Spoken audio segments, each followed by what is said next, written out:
YouTube channel, Kocktail Hour, with me, Karina Basrewan. And of course, I have a lot of really exciting and interesting guest stars, both my friends and also people I've only just met. So it'll be really interesting to talk about life, career, relationships, family, friends, and everything in between.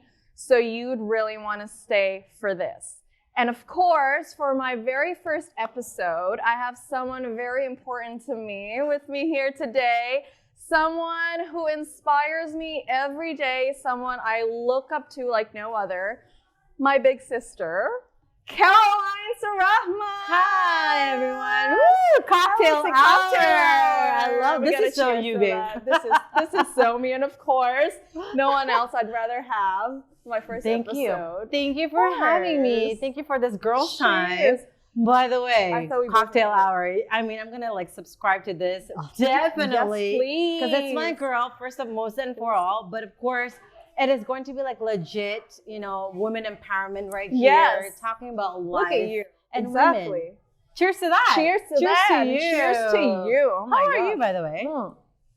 I'm really good. How are you? I haven't seen you in forever. You know, we literally went from seeing each other every day. Yeah.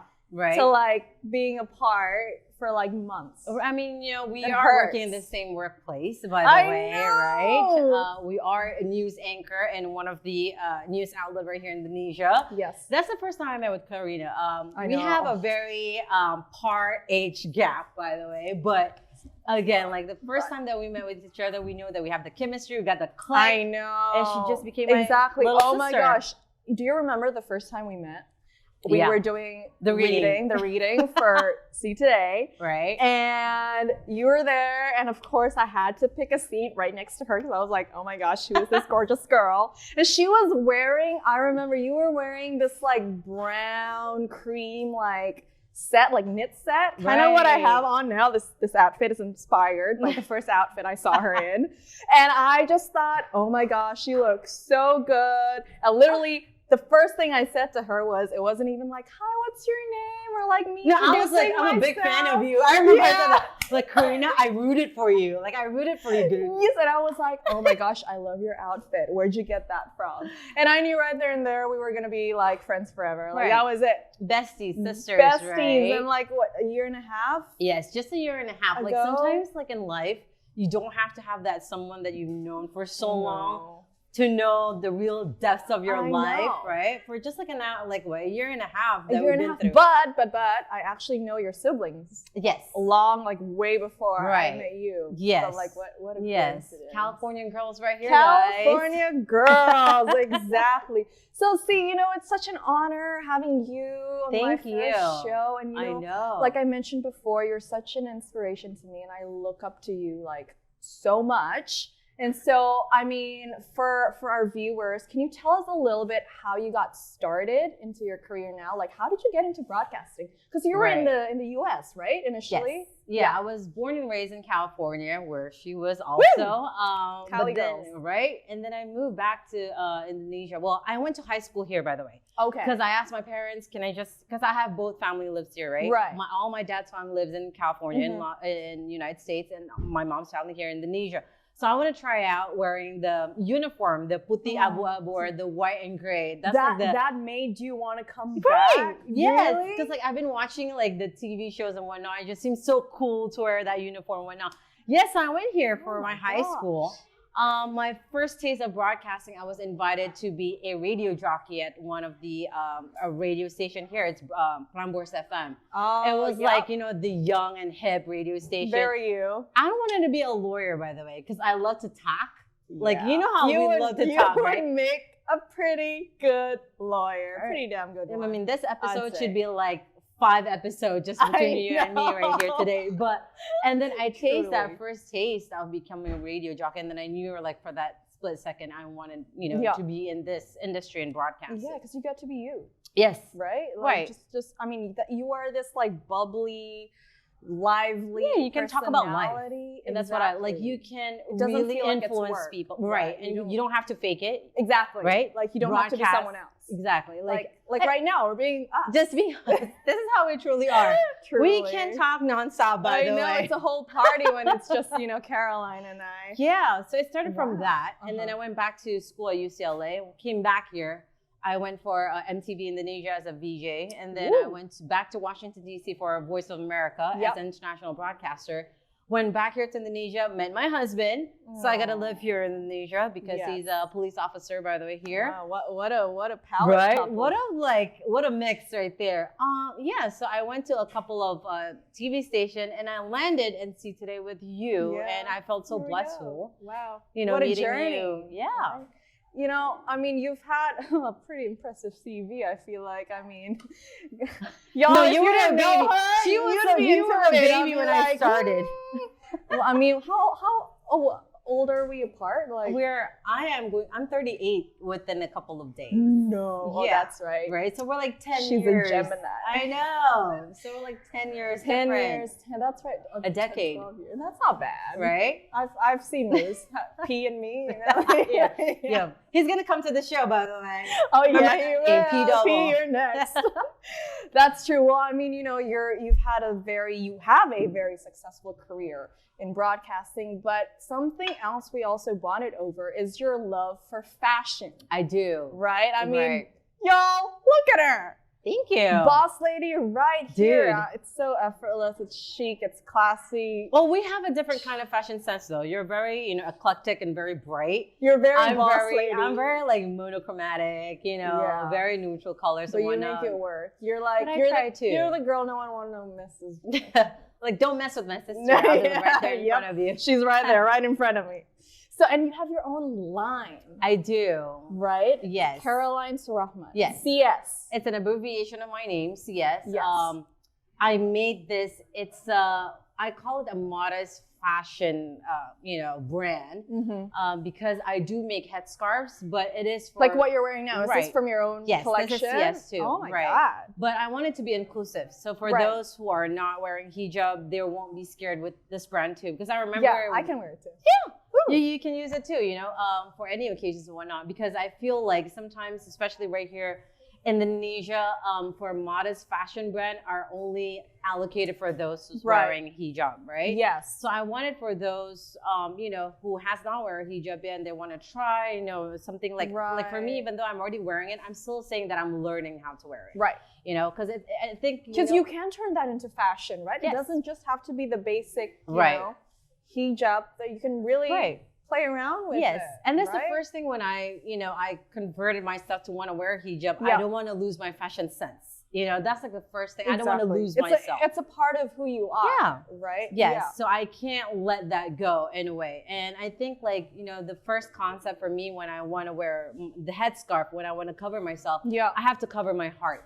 Right. That's most That's the important, most right? important. I agree. For you not to talk about other people, for you to be kind to other people and whatnot. That's like your first step. Yeah. Before I kind of say, okay, I am, a hijabi or I cover my head. Right. So until right now that I've already covered my head for 2 years, I still say that I'm learning Karina. Like, Right. I'm not a hijabi, but I'm still learning how to be a hijabi because it takes time, I think. And I don't know, it's limitless for the time for me to really, to cover my heart, to be a really good person to any and that people. is the message behind That is CS. Yes, right? because our motto is CS, you do you.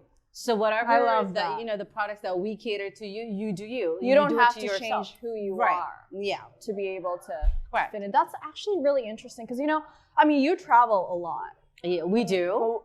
Well, we do. Mainly, you, and of course, back and forth to the United Yes. States and here because your family is there. And I think what I picked up really interestingly is when I was there and they'd ask, "Oh, where are you from?" and we'd say like Indonesia, and they'd be like, "Where's that?" and we talk about it, and they're like, "Oh, right." And then they get into talking about like hijab as like a fashion sense, right? And it's really interesting because in their heads, it's like, "Oh, but it's so basic. Like you cover it." Just to like cover yourself. But like you said, it's a whole different concept. It's based on perspective, right? Yes. And it's really important to know that there is a story behind it. So with Always. CS, I really hope, we can continue to push that and Yes, just, put please. that, your motto, like your Yeah. value and your vision out there for people to know that it is actually a fashion statement. Yes, you can't really matrix someone like, okay, this is only catered to you, Right? Like for our brand, I think like we want to cater to everyone, and however they want to utilize the product, it's their rights to do exactly. so, right? You can't. You really, do you. Yeah, you do you. You can't really say that someone that is covered or uncovered is sinful or not sinful. Exactly. In a way. So I think spiritual journey of someone is their individual journey. Right. It's what's in here. Yes.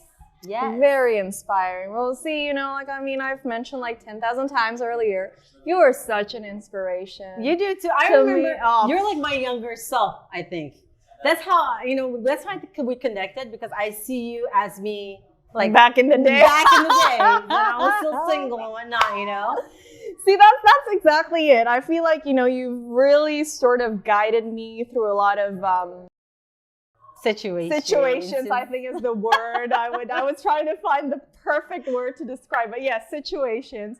But being someone who's very successful in what they do, someone who's you're a wife, you're a mom, you're a fashion designer, you're a broadcaster, girl, you do everything, and you're literally traveling back and forth everywhere. You're doing like 100 things at once. Yeah. What's an advice can you tell for someone who hasn't, say, like reached that point yet? Someone who's settled, have a family, married even. Like, okay. Like you.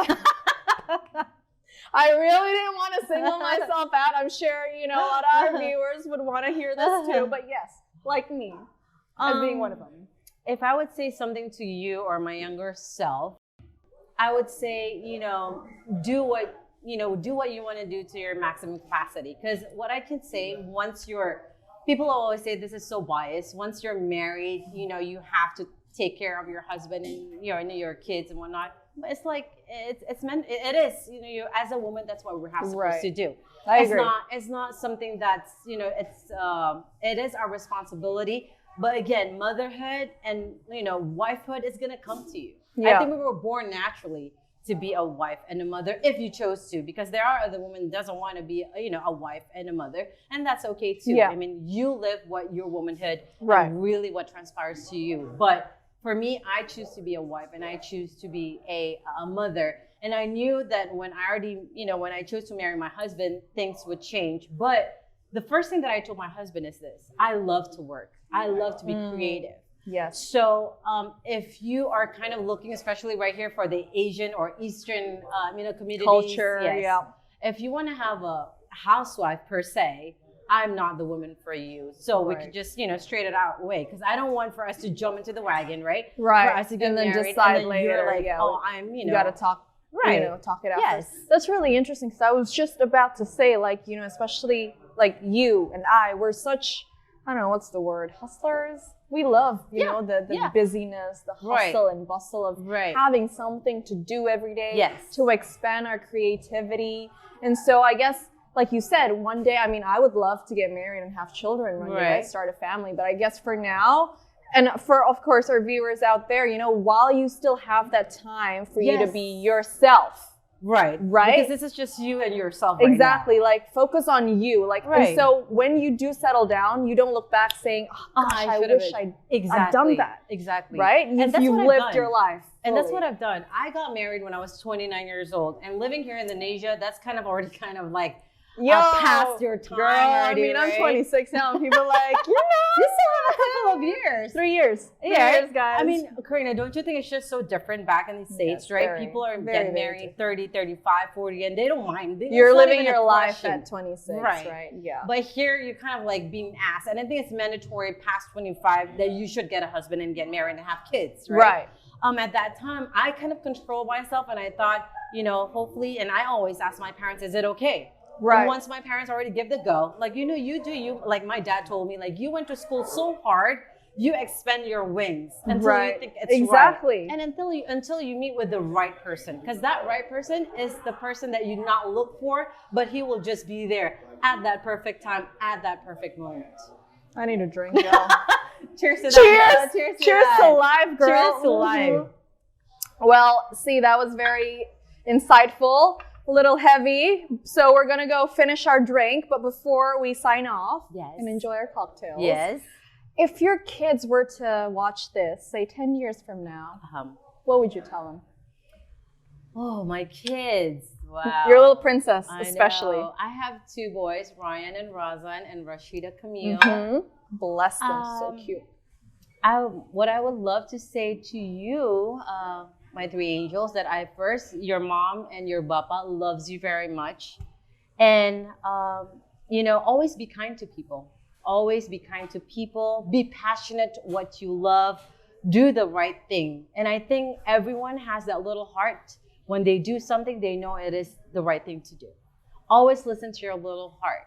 Because no matter what, especially we're living in a community, you will meet with friends that's giving you, the wrong and the good thing, the best and the worst thing. It's okay, and that is life. Just do, walk your life, enjoy your life. This is your journey. But remember, always listen to that little heart. And my message to you 3, always do good to people. Always do good. Cheers to that. Good life.